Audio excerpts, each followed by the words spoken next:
நம்முடைய பிதாவாகிய தேவனாலும் கர்த்தராகிய இயேசு கிறிஸ்துவினால் உங்களுக்கு கிருபையும் சமாதானமும் பெறுவதாக. நாளையும் கூட நமக்கு ஜீவனை தந்ததும் இல்லாமல் தயையும் பாராட்டினாரல்வா, அவரை துதிக்கலாமா? கர்த்தனே என் துணையானி, கர்த்தனே என் துணையானி, நித்தமும் என் நிழலானி, கர்த்தனே என் துணையானி, எத்தனை இடர் வந்து சேர்ந்தாலும் கர்த்தனே அடைக்கலமாயினா,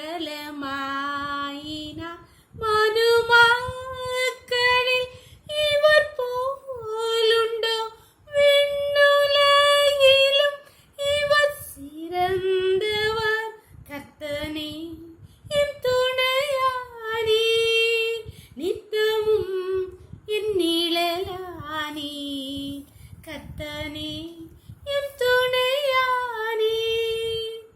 வேத பகுதி வாசிக்கலாமா? எரேமியா 15வது அதிகாரம் 20வது வசனம். உன்னை இந்த ஜனத்துக்கு எதிரே அரணான வெண்கல அலங்கமாக்குவேன்.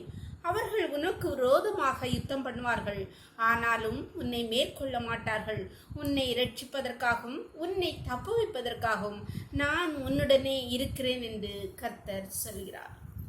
இங்கே கர்த்தர் ஆகிய ஆண்டவர் எரேமியா தீர்க்கதரிசியை கொண்டு நம்மளோடு சொல்லுகிற வார்த்தை தான், உனக்கு விரோதமாய் வருவர்களுக்கு முன்பாக, உன்னோடு வழக்காடலுக்கு விரோதமாக நான் உன்னை வெண்கல அலங்கமாக்குவேன். நான் உன்னுடனே இருக்கிறேன்.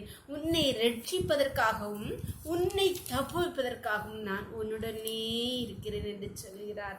அன்பான தேவனுடைய பிள்ளைகளே, பலவித பிரச்சனைகளால், சத்ருவின் தாக்குதல்களால், சத்ருவு நமக்கு முன்பாக எரிகோ போன்ற கோட்டைகளை ஏற்படுத்துகிற தடைகளை உண்டாக்குவதனால், மனிதர்களால் ஏற்படுகிற தடைகள், பிரச்சனைகள், விரோதங்கள் எங்கும் குடும்பத்திலும் அலுவலகத்திலும் படிக்கிற இடங்களிலும் பிள்ளைகளுக்கு விரோதமாக உருவாக்கப்படுகிற எல்லா ஆயுதங்களுக்கு விரோதமாக கர்த்தர் சொல்லுறார், நான் உன்னை வெண்கல அலங்கமாக்குவேன்.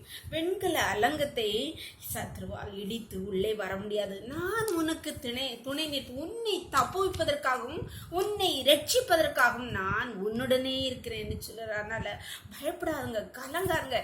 எப்பேற்பட்ட பிரச்சனை வந்தாலும் கர்த்தர் உங்களோடு இருந்தார். இந்த உலகத்தின் அண்ட சராசரங்களையும் படைத்த தேவன் நம்மோடு கூட இருக்கும்போது நமக்கு எதற்கு கலக்கம், எதற்கு பயம்? சத்துருக்கு விரோதமாய் அவர் கொடியேற்றுவார். உங்கள் சத்துருக்களுக்கு மேலாக உங்கள் தலையை அவர் உயர்த்துவார். பயப்படாதுங்கள், எதற்கு கவலைப்படுங்கள். கர்த்தரிடத்தில் உங்கள் எல்லா காரியங்களையும் ஒப்புவித்து விடுங்கள். சந்தோஷமாய் அவரை துதிப்போங்களாம், ஜெபம் பண்ணலாமா? எங்களை நேசிக்கிறீங்களா அன்பின் தகப்பரே? தர்மியான நாளை எங்களுக்கு ஈவாய் தந்தீங்களேப்பா, கொடா கொடி நந்தியப்பா. நாளின் காலை முதல் இம்மட்டுமாய் உங்களுடைய தயவுள்ள கரம், உங்க கிருபனை உங்களை தாங்கினதேப்பா. இப்பொழுதும் அடியாளோடு இணைந்திருக்கிற ஒவ்வொரு பிள்ளையும் உடைய கருத்திலே தருகிறோமப்பா. சத்ருவினால் உருவாக்கப்பட்டிருக்கிற தடைகள், பிரச்சனைகள், கலக்கங்கள், இல்லாமைகள், பலவீனங்களுக்கு அப்பா விரோதமாய் உடைய பிள்ளைகளை நீர் வெண்கல அலங்கமாக்குவீராக கர்த்தாவே. அவர்களை தப்புவிப்பதற்காகவும் ரட்சிப்பதற்காகவும் உடைய பிள்ளைகளோடு கூட இருப்பீராக கர்த்தாவே. அப்பா உமக்கு நன்றி, நன்றி அப்பா. உடைய பிள்ளைகளோடு கூட இருந்து உடைய பிள்ளைகளுக்கு நீர் ஜெயத்தை கட்டளிட்டபடியா நன்றி, நன்றி, நன்றி அப்பா.